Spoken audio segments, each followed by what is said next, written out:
Welcome back, everyone. We're diving deep into Ramit Sethi's I Will Teach You to Be Rich Today. It's a classic. Yeah, it is. You gave us a good mix of stories from the book and Sethi's advice itself. hmm So let's try to pull out what we can use and really understand how to apply it to build a rich life, however that looks for you. Yeah, I love that you say that because Sethi really emphasizes that a rich life, it's not one size fits all. It's not about, hitting some arbitrary number in a bank account. It's about using money as a tool to design a life that you want. I love that. And he kind of illustrates that beautifully with those incredible success stories right in the intro.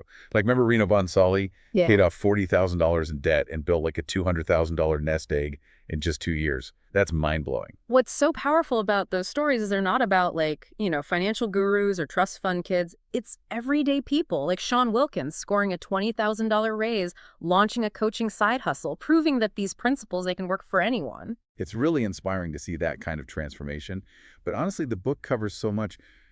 Where do we even begin to apply this stuff? Well, Sethi really emphasizes focusing on what he calls big wins, like the moves that make the most impact. He says we often get bogged down like tracking every penny, but we miss the big things that can really move the needle. Like what? Give me an example. I'm all about simplifying. Okay, take negotiating bank fees. So many of us just accept whatever fees our bank throws at us. But did you know a single phone call could potentially save you hundreds each year? Oh yeah, you're telling me. I am so guilty of ignoring those pesky fees until they really add up. And then it feels like such a hassle to deal with. And that's exactly why Sethi advocates for automating your finances. This is another one of those big wins. By setting up automatic transfers for your savings, your bills, even your investments, you take the hassle and the mental burden out of the equation. I am all about out of sight, out of mind when it comes to saving. What other big wins should we be thinking about? Well, Sethi is a huge proponent of conscious spending, which really resonated with me. It's about being deliberate with your money, spending extravagantly on what truly brings you joy, and then cutting back ruthlessly on the things that don't. This is not about deprivation. It's Yeah. about aligning your spending with your values. I can get behind that. Exactly. And it challenges the idea that budgeting has to be restrictive. It's about having a system where you can enjoy those $21,000 nights out like Sethi's friend, Oh, wow. guilt-free because you've got your financial priorities straight. Okay, $21,000 on going out is a whole other level of conscious spending. But speaking of priorities, what about investing? I feel like there's so much fear and misinformation around it. Yeah, and Sethi tackles that head-on by debunking some common investing myths. For instance, he challenges the idea that financial experts are always right. Hmm. He points out the problem of survivorship bias. We only hear about the winners, not the countless experts who got it wrong. So basically, don't blindly follow anyone's advice, even if they have fancy credentials or impressive track records.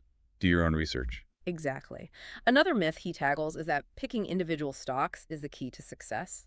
He argues that asset allocation, that's the mix of stocks, bonds, and cash, is far more important for long-term growth and managing risk. It's like not putting all your eggs in one basket, right? Uh. Diversify, diversify, diversify. But I'll admit the whole investing world can feel pretty intimidating. Sethi really simplifies it by advocating for index funds. These are essentially baskets of stocks that track a particular market index, like the S&P 500. Yeah, and he makes a really convincing case for why index funds often outperform those actively managed funds over time, and they're typically much cheaper. And that brings us to another myth he debunks, that fees don't really matter. Even a seemingly small 2% fee can eat up a significant chunk of your returns over a lifetime. Yeah, he really hammers that point home with that cautionary tale of his friend who opened a Roth IRA, but never actually selected any funds. It sat there, basically a glorified savings account, missing out on years of potential growth. It's a stark reminder that even taking the first step isn't enough. We need to be proactive and intentional about our investments if we want to build real wealth. So we've got to be mindful of fees, diversify, consider index funds. Yeah. But how do we actually get started? What's the first step to becoming an investor? Sethi breaks it down beautifully. He believes that everyone, regardless of experience, should grasp the basics of investing. And his book really lays out a clear path, starting with opening a Roth IRA.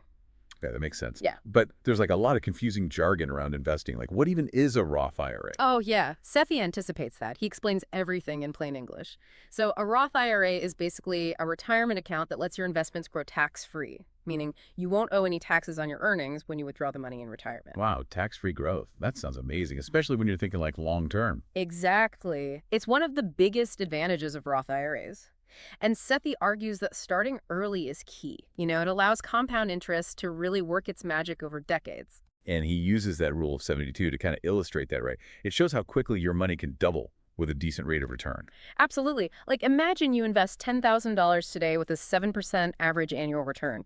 Using the rule of 72, your money would double roughly every 10 years. So in 20 years, it could grow to $40,000. And in 30 years, it could be $80,000, all without lifting a finger. Wow, that's the power of compound interest in action. It makes you realize why starting early is so crucial. Even small, consistent contributions can have a huge impact over time. But before we get too deep into investing, can we go back to, you mentioned invisible money scripts earlier, and I'm still a little fuzzy on what those are exactly. Oh, yeah. It's a fascinating concept that seems to really resonate with people. These are basically like subconscious beliefs about money we've picked up from our families and society, even our own experiences, and they influence our financial decisions without us even realizing it. So it's like those ingrained beliefs that tell us we're not good with money, or we'll never be rich. Exactly. And Sethi argues that these scripts can actually sabotage our financial goals. For example, someone might obsess over saving a few dollars on coffee, but ignore a high annual fee on their credit card. Oh my gosh, that's so me. I'm like a master coupon clipper at the grocery store, Right. but I barely glance at my bank statements. It's a classic example of how these scripts can lead to contradictory behavior. We get fixated on the small stuff while missing the big picture. So how do we break free from these limiting beliefs? Well, Sethi suggests first becoming aware of the stories we tell ourselves about money. Ask yourself, where did these beliefs originate? Are they helping or hindering me? And once we identify the limiting scripts, we can start challenging and reframing them. It's like taking control of our internal financial narrative, rewriting the stories that no longer serve us. But what about external factors, like debt? Sethi doesn't hold back on how dangerous credit card debt can be. Yeah, he actually calls credit card companies evil, which might seem a little extreme, but he makes a valid point. They profit from encouraging overspending and trapping consumers in these cycles of high interest rates and fees. Right, and he breaks down how even small purchases can snowball into a mountain of debt if you're only making the minimum payments. It's alarming how quickly it can happen. Remember that example of how much you actually end up paying for an iPhone if you only make the minimum payments? Way more than the sticker price because of those accumulating interest charges. Oh yeah, that was a real eye-opener. So how do we escape the credit card debt trap? Sethi's advice is simple yet powerful. Pay off your credit card balance in full each month, even if it means making sacrifices elsewhere.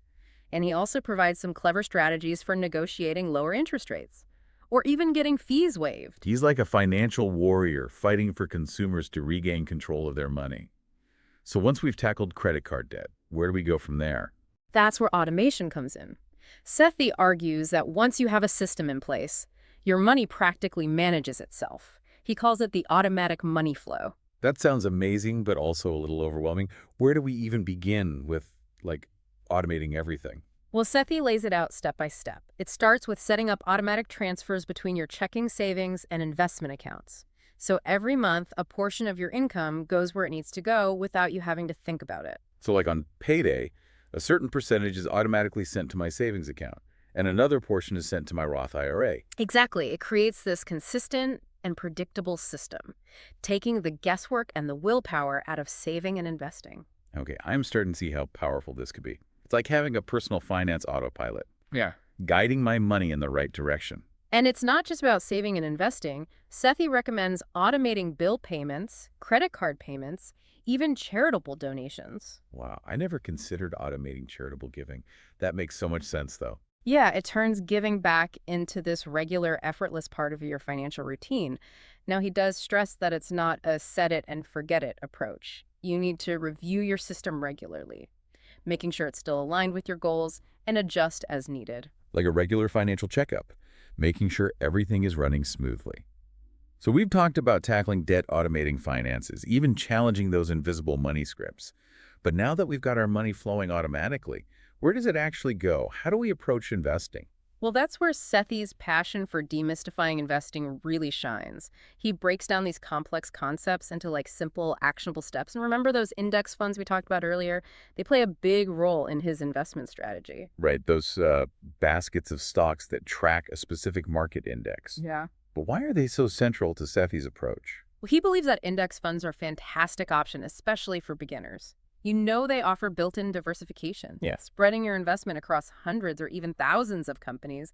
So instead of trying to pick individual stocks, which can be super risky and time-consuming, you're essentially investing in the overall performance of the market. Exactly. And Sethi highlights a crucial advantage of index funds. Their low fees. Actively managed funds, where a fund manager is trying to pick winning stocks, often have much higher fees, and those can significantly eat into your returns over time. Yeah, he compares it to a financial advisor constantly dipping their hand into your pocket and taking a cut of your earnings. It Yeah. makes you realize how much those fees can really impact your long-term growth. Absolutely. Sethi provides specific recommendations for index funds, both target date funds for a more hands-off approach, and individual index funds for those who want more control. But he cautions against trying to beat the market by chasing hot stocks or timing the market perfectly. Right. He argues that even professional investors struggle to consistently outperform the market in the long run. So for most of us, sticking with a simple low-cost strategy is a smarter bet. Exactly. And he backs this up with some pretty compelling statistics, showing how most actively managed funds actually underperform simple index funds over the long term.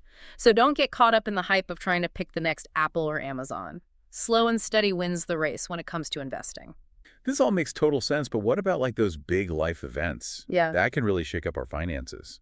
Things like getting married, buying a house, even helping our parents navigate their own money challenges. Mhm. How does Sethi's rich life philosophy apply to those situations? That's where his approach goes beyond just dollars and cents. He emphasizes aligning your financial decisions with your values and your vision for the future. And that includes navigating those big life moments with intention. Right, he's big on open communication, especially when it comes to talking about money with your partner, even those potentially awkward conversations like prenups. Exactly. It's about being proactive and having those conversations up front, rather than dealing with potential conflict or resentment down the road. And it's not just about couples. Sethi provides guidance on approaching sensitive topics, like helping parents who might be struggling financially. It's about recognizing that money impacts all our relationships, and having a plan can help us navigate those complexities with more clarity and compassion. Absolutely. He even provides practical advice on big purchases like buying a car or a house. He breaks down negotiation strategies, highlights common pitfalls to avoid, and encourages readers to challenge those invisible money scripts that might be holding them back. Remember his story about negotiating a car price down by pitting multiple dealerships against each other? And he did it all from his sofa. Yeah, it's a perfect example of how being prepared and knowing your worth can save you thousands. And when it comes to buying a house, he provides a detailed checklist of things to consider, emphasizing the importance of staying within your budget and not falling into the trap of overspending. Right, it's easy to get swept up in the excitement of finding the perfect home. But he reminds us to be realistic about the financial implications. He even suggests that renting might be a better option for some people, depending on their circumstances and goals. He encourages us to question those assumptions we've been told about homeownership and make choices that align with our individual needs and priorities. It's about taking control, being informed, and making empowered decisions about our money. Wow, we've covered so much ground today. We talked about tackling debt, automating our finances, investing wisely, making big purchases, and even having those crucial conversations about money with our loved ones. It's been an incredible deep dive into Sethi's rich life philosophy. Yeah, it really is about so much more than just the numbers. It's Mhm. about freedom choice and the power to design a life that aligns with your values. And I think the biggest takeaway for me is that we have more control over our financial lives than we often realize. We don't have to be victims of circumstance or follow blindly what we've been told. Sethi empowers us to take ownership, educate ourselves, and make choices that lead us toward financial well-being and a life we truly love. So as we wrap up this deep dive, I have one final question for you and for our listeners. What's one concrete step you're going to take to build your rich life? It could be automating your savings, negotiating a lower interest rate on your credit card, or finally having that long overdue conversation about finances with your partner. Whatever it is, take that first step today. You might be surprised by the ripple effect it creates. That's a fantastic challenge. And remember, even small changes can have a significant impact over time. So start small, stay consistent, and embrace the journey toward building a rich life. That reflects your unique values and aspirations. And if this deep dive has sparked your curiosity and you're eager to learn more, share your thoughts and questions with us on social media. Or if you're ready for a more personalized deep dive into your own financial journey, reach out to us for one-on-one guidance. We're here to support you on your path to financial freedom and a rich life, however you define it. Thanks for joining us on this deep dive. Until next time.